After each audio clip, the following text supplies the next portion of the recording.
dommage. Il n'y a pas qu'une seule façon de faire les projets, c'est très clair. Et donc, forcément, c'est développer plusieurs méthodologies.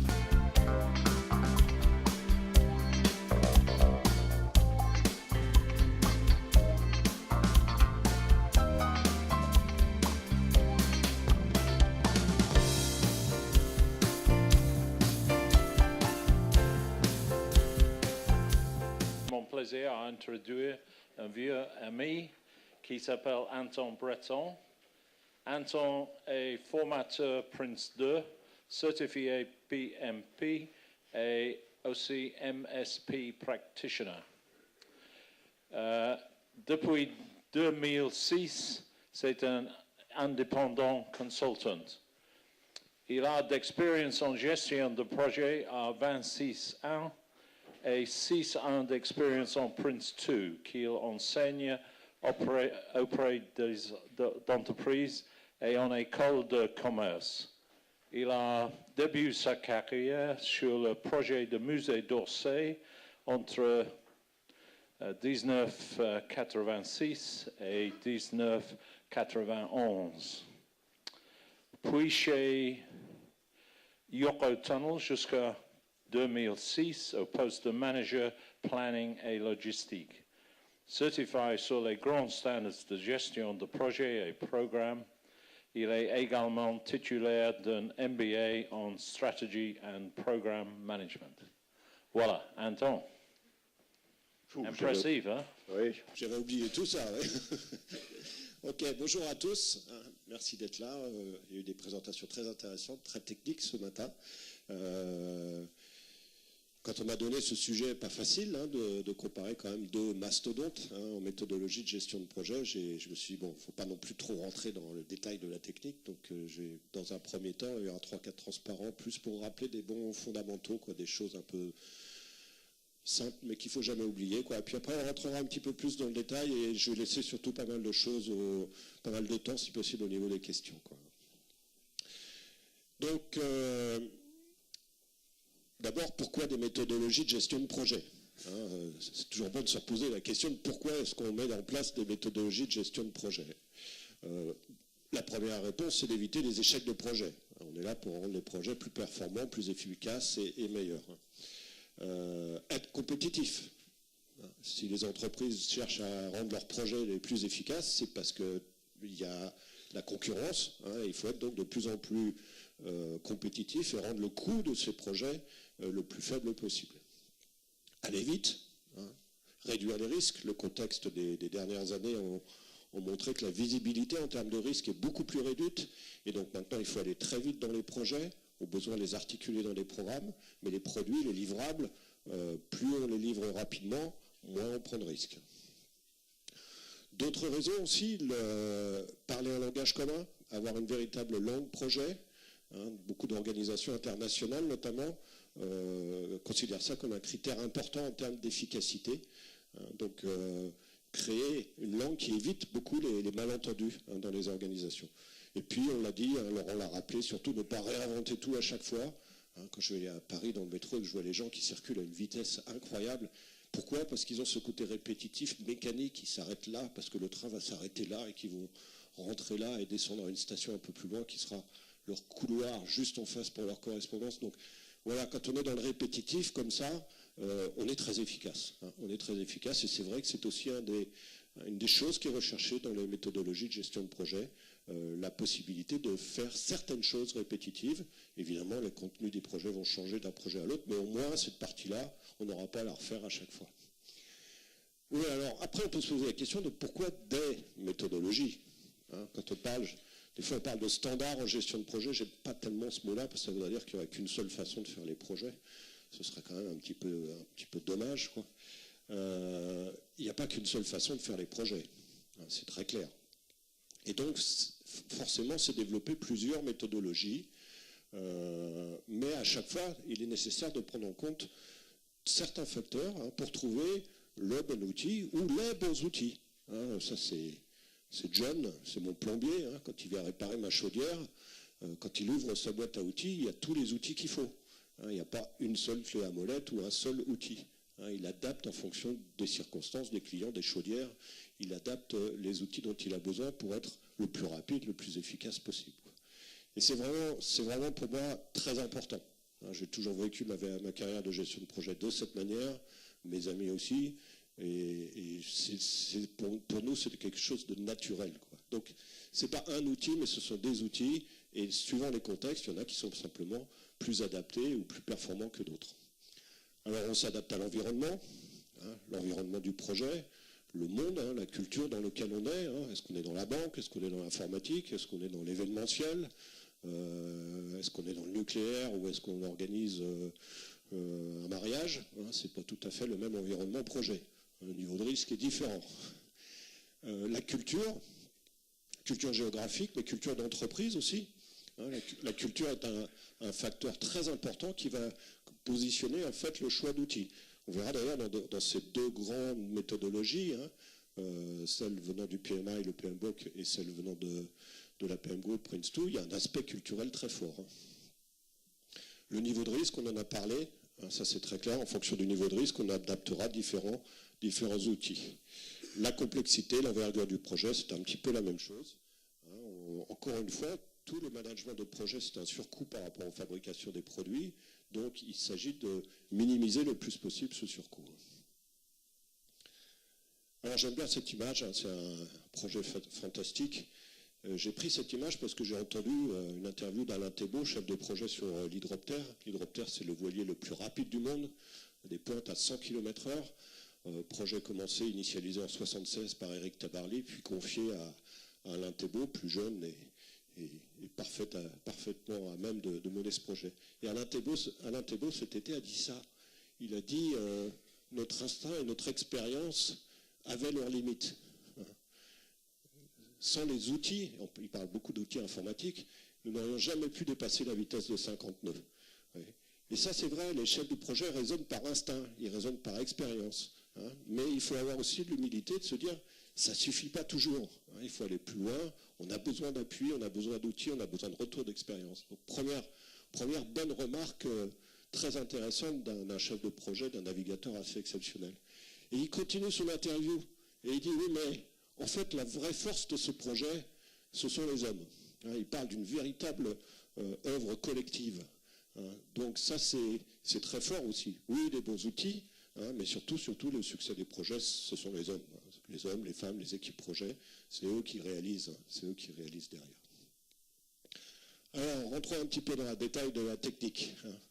Donc, les méthodologies, trois grandes, qu'on connaît assez bien, Prince2 sur la droite, l'Empire, l'ex-Empire, le monde du Commonwealth et d'autres pays. On l'a vu tout à l'heure au départ, je ne vais pas reciter tous les pays qui sont cités. Une très très grande couverture. Origine britannique, un monde d'analystes, de réflexion, de management. Côté US, la zone US, PMBOK, PMI avec son PMBOK, et d'autres choses. Dans le PMI, il y a plein d'autres choses que le PMBOK, bien entendu. On est dans un monde de conquérants. En 150 ans, on passe de marcher dans les plaines du Far West à marcher sur la Lune. Donc on a une approche très technique, très très rapide en termes de conquête et de progrès technologique. Au milieu, il ne faut pas l'oublier, pour amener un petit peu de neutralité, chez nos amis suisses, le regroupement de 40 pays, dont certains qui font partie des deux autres, autour d'un manuel qu'on appelle l'IPMA. Enfin, l'IPMA, c'est l'organisation. Le manuel, il s'appelle International Competence Baseline. J'en parle pas plus aujourd'hui parce que son édition actuelle est de 2006, donc on va voir très rapidement dans les années à venir une nouvelle version. Mais aussi, c'est un outil qui pèse dans la méthodologie de gestion de projet, en particulier pour la partie comportementale. Tout un volet dans l'IPMA qui est très intéressant sur la partie comportementale. Alors, je me concentre sur les manuels PMBOK et Prince2. Quand on regarde leur structure, quand on les ouvre, qu'on analyse un petit peu comment ils sont faits, à première vue, ils ont l'air pas tout à fait pareils. Alors qu'ils vont faire la même chose en final, ils vont faire la gestion de projet. Côté Prince2, très orienté processus, avec ce qu'on appelle des thèmes, qui sont des disciplines de management, et puis un annexe avec 26 formats de modèles, 26 formats de documents, qui sont des véritables modèles qui vont vous permettre d'accompagner en fait tout votre projet. On trouve également un nouveau volet dans l'édition 2009, les principes, 7 principes qui déterminent en fait des grandes valeurs en termes de gestion de projet et qui disent si on respecte ces principes, on est dans un projet Prince2 ou Prince2. Côté PMBOK, on retrouve un peu quelque chose de pas très différent. On a aussi une orientation très processus, beaucoup de verbes d'action dans le PMBOK, faire ci, faire ça, voilà les données d'entrée, voilà les données de sortie, voilà les activités. 7 dans Prince2, 5 dans le PMBOK, donc un petit peu plus simplifié. Mais après, on voit que ces processus se déclinent en activités, 40 dans Prince2, 42 dans le PMBOK, donc on n'est vraiment pas très différent, il y a une certaine complémentarité, une certaine similarité. Ce que Prince2 appelle les thèmes, PMBOK l'appelle les domaines de connaissances. Il y en a 7 dans Prince2, 9 dans le PMBOK, et on verra qu'en plus, c'est là où il y a pas mal de complémentarité. Certains existent dans Prince2, qui n'existent pas dans le PMBOK et vice-versa. Alors, somme toute, c'est pas si différent quand on regarde à la loupe. Excusez-moi. Parce qu'en fait, dans les domaines de connaissances du PMBOK sont intégrées des bonnes pratiques. Donc en fait, les structures des deux manuels sont assez similaires. Peut-être ici, par contre, sur l'adaptation, l'un des principes de Prince2, on a parlé à plusieurs occasions ce matin, c'est un point très fort du manuel, qui consiste à dire que vous n'avez pas besoin de l'intégralité du manuel pour réaliser vos projets, prenez ce qui est nécessaire. Donc en fait, au final, une structure relativement similaire. On va regarder un peu les processus et les domaines de connaissances. Alors, c'est là où on rentre un peu dans la technique, désolé. Sur la gauche, les processus du PMBOK. Donc il y a un processus pour le démarrage, la planification, l'exécution, surveillance et maîtrise et clôture. C'est bien, ça a été regroupé en 5. Comment on peut les comparer à la partie Prince2 ? On retrouve la même chose, un peu plus détaillé dans Prince2, notamment sur la partie démarrage, 2 processus, pas un. Donc un démarrage avec une approbation intermédiaire, élaborer le projet d'abord, c'est la phase pré-projet, on vérifie la viabilité, on évite ce qu'on appelait ce matin les pet projects, les animaux de compagnie de la direction. Et donc une fois que la viabilité est confirmée, à ce moment-là, on enclenche la machine un peu plus lourde, initialiser le projet, qui va amener à la PID, Project Initiation Documentation. Mais la logique est la même. La partie processus de planification, on la retrouve dans Prince2, dans le processus gérer les limites de séquence. Les deux vont avoir pour objectif de déterminer le planning, élément clé du projet. La partie exécution, on la retrouve aussi dans Prince2, 2 processus. Là, c'est l'organisation qui va jouer. Le chef de projet, lui, va gérer la séquence, et puis il va déléguer à des chefs d'équipe la réalisation des produits. Donc chaque niveau dans l'organisation de Prince2 a son processus associé. Diriger le projet, avoir un processus de surveillance et de maîtrise, c'est la même logique. Donc là, on est totalement similaire. Même chose sur la clôture du projet. Donc, pas de différence majeure dans l'esprit, simplement un peu plus de détails dans Prince2, donc un peu plus de contrôle, si nécessaire, toujours. Si on regarde maintenant la partie domaine de connaissances et qu'on la compare au thème, alors là, il se passe un petit peu plus de choses. À gauche, donc tous les 9 domaines de connaissances qui sont utilisés dans le PMBOK, intégration, contenu, délai, coût, qualité, ressources humaines, communication, risque et approvisionnement. Et à droite, donc les thèmes, les 7 thèmes de Prince2, cas d'affaires, plan, qualité, organisation, risque, changement et progression. Alors c'est là que se passent quand même des complémentarités importantes. Dans Prince2, on est obsédé par le cas d'affaires. Si vous trouvez les définitions de Prince2, il y a toujours le cas d'affaires dedans. C'est-à-dire que la viabilité du projet, et même plus que ça, en fait, les exigences qualité du client sont en permanence sous surveillance et sont questionnées en permanence. Et si la viabilité du projet s'arrête, le projet s'arrêtera. Ce n'est pas traité dans le PMBOK lui-même, c'est traité ailleurs dans le PMI. Dans le PMBOK, on considère que ça a déjà été testé et que la viabilité du projet, elle est acquise. Mais dans Prince2, rien n'est jamais acquis concernant la viabilité du projet. La partie intégration, contenu, délai et coût, qui est très technique et très détaillée dans le PMBOK, puisqu'on voit 4 domaines de connaissances. Le domaine de connaissances, c'est vraiment des disciplines de management pour le chef de projet. Très détaillé, en particulier le contrôle des coûts. Dans Prince2, c'est couvert par plusieurs produits de management, et c'est le thème plan, en fait, c'est le thème plan qui va couvrir la notion de gestion des délais et gestion des coûts, puisque les budgets seront inclus dans les plans. Qualité, je passe très vite, ils sont tous les deux d'accord, c'est la même logique. La qualité s'applique au niveau des produits et du projet, et on la détaille au niveau des composants. On est assez similaires. Ressources humaines et organisation, très bien.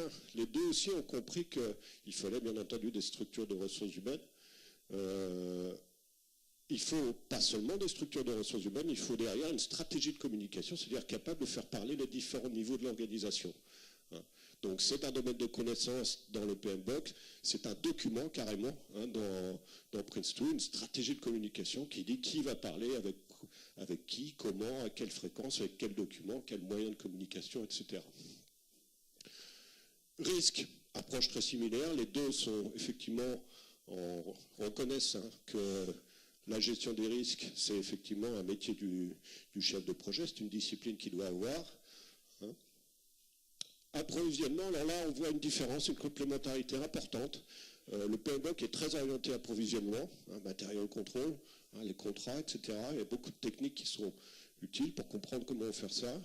Dans Prince2, on considère que c'est simplement une tâche de plus dans le projet, et donc on est moins prescriptif sur ça. Ce sera intégré dans les plannings comme une tâche avec des ressources spécialisées en achat, en organisation et en... Oui, c'est ça, en structure en fait d'approvisionnement. Là, on trouve une autre complémentarité cette fois-ci qui joue dans l'autre sens. Dans Prince2, on fait très attention au changement. Le thème changement, c'est la gestion des project issues, c'est la gestion des problèmes qui arrivent sur le projet. Aujourd'hui, les chefs de projet, ils sont à 50% du temps gestionnaires de risques et gestionnaires de crise. Donc ils gèrent les risques ici, ils gèrent les crises ici, les changements, tout ce qui n'est pas prévu, et pour lequel il faut quand même réagir très rapidement. Il y a un thème spécifique dans Prince2 qui couvre ça, en particulier qui couvre la gestion de la configuration, ce qui surprenamment manque dans le PMBOK, alors que tous les projets américains sont très très équipés en dispositifs de gestion de configuration, matériel control, on trouve ça partout, mais ce n'est pas donné comme un domaine de connaissance. Enfin, donc, ici, dans Prince2, on a la notion de progression. Progression, ce sont les tableaux de bord, on en a vu ce matin, avec les checkpoint reports, les highlight reports, tout ce qui aide à la communication, à faire fonctionner donc la communication et pour la progression du projet. Donc, en résumé, c'est sur cette comparaison, c'est là qu'on trouve pas mal de complémentarité, en fait. On trouve pas mal de complémentarité. Donc en fait, jusqu'à présent, on n'a pas quelque chose de radicalement différent, on a quand même quelque chose de très complémentaire. Il faut aller chercher un petit peu plus loin, en particulier dans les principes de Prince2, puisqu'ils sont déclarés, puisqu'il y a 7 principes dans Prince2, on va regarder un petit peu ce qu'il y a, qu'est-ce qui fait en fait qu'on trouve une complémentarité. Bon, la justification continue pour l'entreprise, c'est le cas d'affaires, couvert dans Prince2, couvert ailleurs que dans le PMBOK, mais couvert par PMI, c'est pas là que se fait la grosse différence. Les deux parlent de leçons tirées de l'expérience, les retours d'expérience. C'est pas non plus là que se fait la très grosse différence. Même chose sur le management par séquence de Prince2. Dans les projets PMI, on coupe aussi le projet en phase. Donc c'est pas là que se fait non plus la différence. Très orientation produit dans Prince2, déclaré. D'abord les produits, après les activités. Dans le PMBOK, c'est un petit peu plus mélangé, donc il y a quand même une différence un peu intéressante à noter là. Tous les sujets sont couverts, sauf que dans Prince2, on est prescriptif, on dit pensez d'abord à ce que vous devez faire, avant de réfléchir à comment vous allez le faire. Enfin, l'adaptation, c'est du sur-mesure, c'est by Taylor is rich, on taille un costume sur mesure pour le projet grâce au principe adaptation. Alors en fait, la différence marquante dans les deux manuels, elle est là. Elle est dans les rôles et les responsabilités, et elle est surtout dans le management par exception. Le management par exception, c'est un truc qui est typique aux produits de management qu'on retrouve dans la PM Group. En gros, le management par exception, ça veut dire que vous déléguez en fait la responsabilité de faire certaines choses à quelqu'un, tout en gardant la responsabilité, ce qu'on appelle la redevabilité. Vous devez rendre des comptes si les choses ne se passent pas bien. En gros, quand vous avez donné du travail à faire à quelqu'un, vous allez assumer que tout se passe bien, sauf si quelqu'un ou quelque chose vous dit le contraire. Alors c'est très puissant, parce qu'évidemment ça vous libère du temps de management. Par contre, c'est dangereux si la communication ne fonctionne pas bien. Et donc c'est pour ça qu'il y a une stratégie de communication, c'est pour ça qu'il y a de l'assurance projet, et c'est pour ça qu'il y a de l'assurance qualité, pour vérifier justement que le dispositif et surtout la communication passent bien. Alors, du coup, la gouvernance des projets va être différente. Dans le monde de PMBOK, le chef de projet est très responsabilisé, c'est l'homme à tout faire. Il est responsable du succès du projet et des produits. Et donc, il ne part pas souvent en vacances. Je veux dire qu'ils sont très occupés, les chefs de projet américains. Dans Prince 2, on a dédoublé en fait cette responsabilité avec un couple qui travaille ensemble, un exécutif au comité de pilotage. Il est redevable du succès du projet. En anglais, on appelle ça accountable. Il doit rendre des comptes. Et puis, il travaille avec un chef de projet qui, lui, est focalisé sur les produits et qui est responsable des produits. Alors, bien entendu, c'est vraiment un couple. Les deux travaillent ensemble au succès du projet. Le niveau de livraison est à peu près, en tout cas, s'inspire de la même logique. On a un niveau de livraison qui va être contrôlé par le domaine de connaissance approvisionnement dans le PMBOK. Le niveau de livraison est couvert dans le manuel Prince2 avec des chefs d'équipe et en particulier des contrats, on les appelle les work packages ou les lots de travaux, qui les lient donc avec leur chef de projet. Donc c'est là en fait que va se situer la très grosse différence. Elle est assez culturelle. Ici on centralise, ici on délègue, on appelle ça en anglais le empowerment, c'est-à-dire donner aussi un certain pouvoir aux personnes avec qui on travaille dans l'équipe. Alors, ce qui se passe dans la gestion de projet, c'est que qui dit organisation dit planning. Et Christine, ce matin, a été très intéressant de dire que son plan de projet est partagé avec le client. Waouh! C'est pas très souvent qu'on voit ça. Là, le plan de projet, le planning, il est carrément partagé avec le client. Or, les plannings, ça va servir pour l'organisation à décliner des objectifs. Donc, chaque niveau de l'organisation va avoir son planning. Donc, on va retrouver dans le PMBOK le chef de projet, et comme il est tout seul, il a un planning qui est le plan de projet. Ce planning, il couvre ces fameux 5 processus qui lui permettent de réaliser son projet du début à la fin. Alors, il y a des variantes, ça c'est quand il n'y a qu'une seule phase. Après, évidemment, on peut avoir des variantes en séquence, comme en haut. Plusieurs séquences, on retrouve un peu la logique Prince2, c'est-à-dire enclenchement d'une séquence. Quand l'une se termine, l'autre commence. Ou on peut avoir des variantes.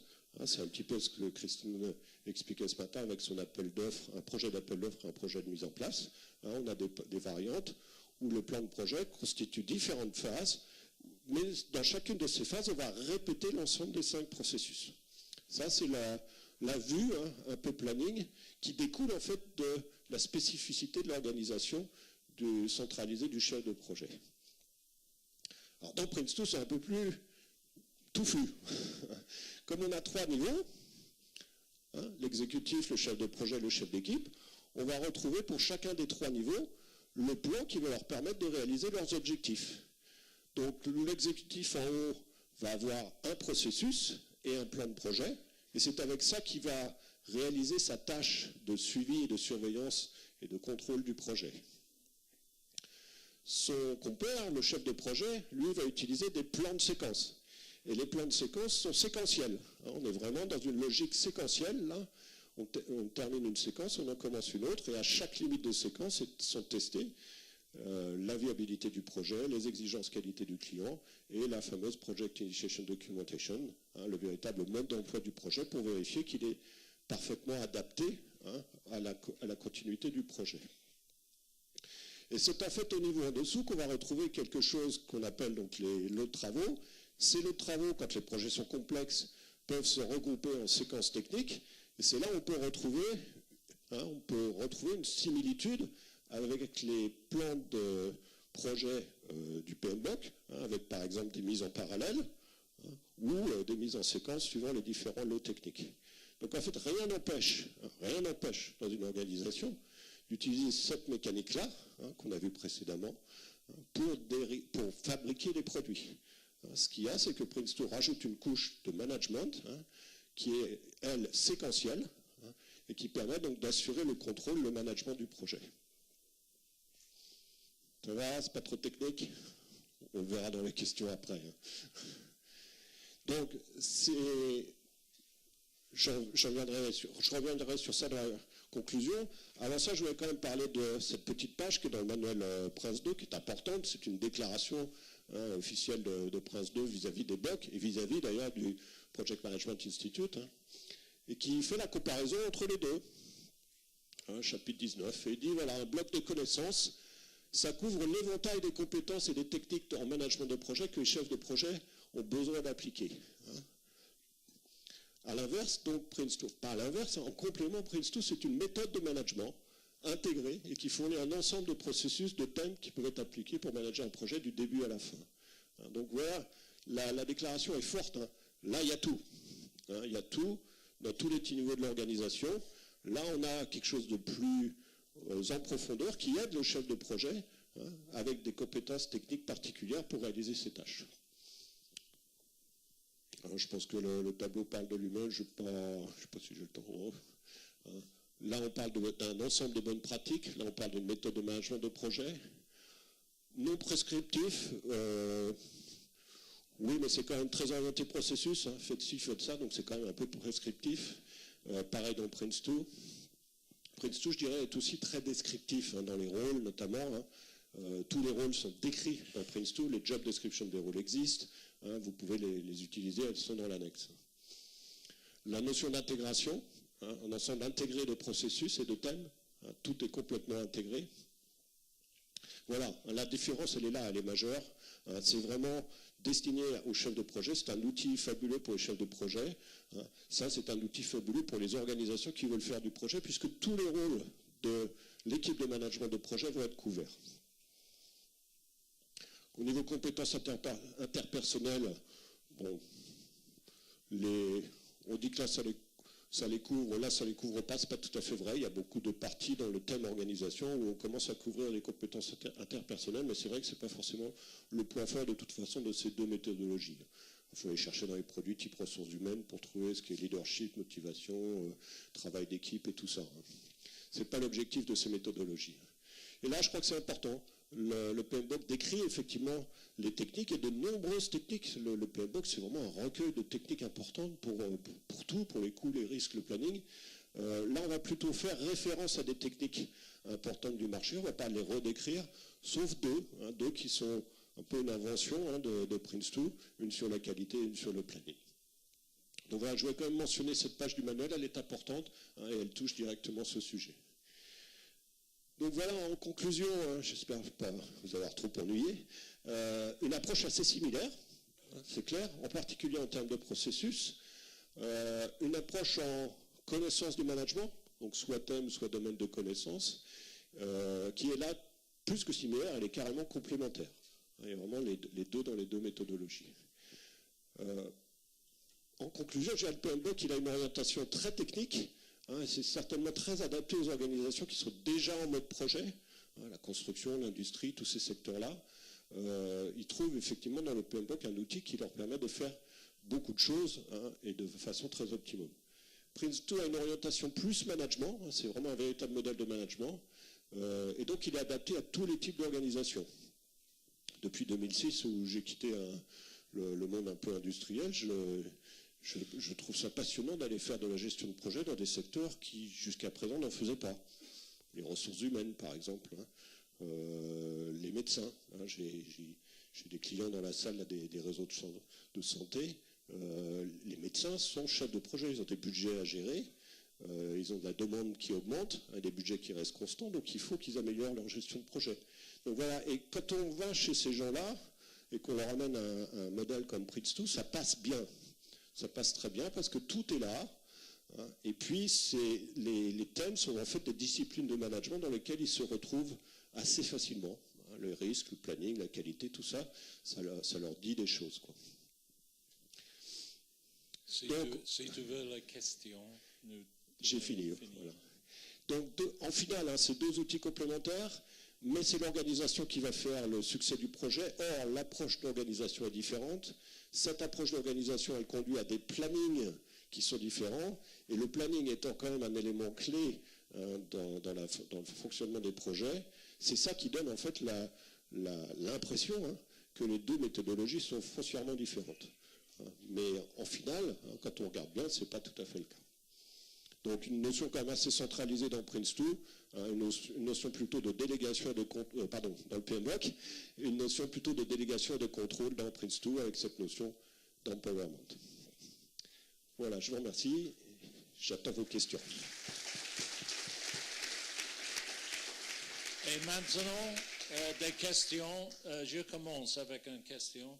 Est-ce que tu peux expliquer la différence entre output de projet et outcome? C'est-à-dire, le premier, c'est la livraison de résultats, mais le deuxième, l'outcome, c'est la livraison des bénéfices, le business case. Oui. Alors, bon, on rappelle Prince2 et MSP aussi dans ce cas-là. Hein. Prince2 gère des outputs, des produits, on les appelle deliverables, des livrables. Le résultat de ces produits, l'utilisation de ces produits dans le cadre de changements, va fournir des résultats. Et c'est dans les programmes qu'on va mesurer donc les bénéfices de ces résultats. Je prends un exemple simple, vous voulez rénover le quartier du 12e arrondissement, c'est un programme.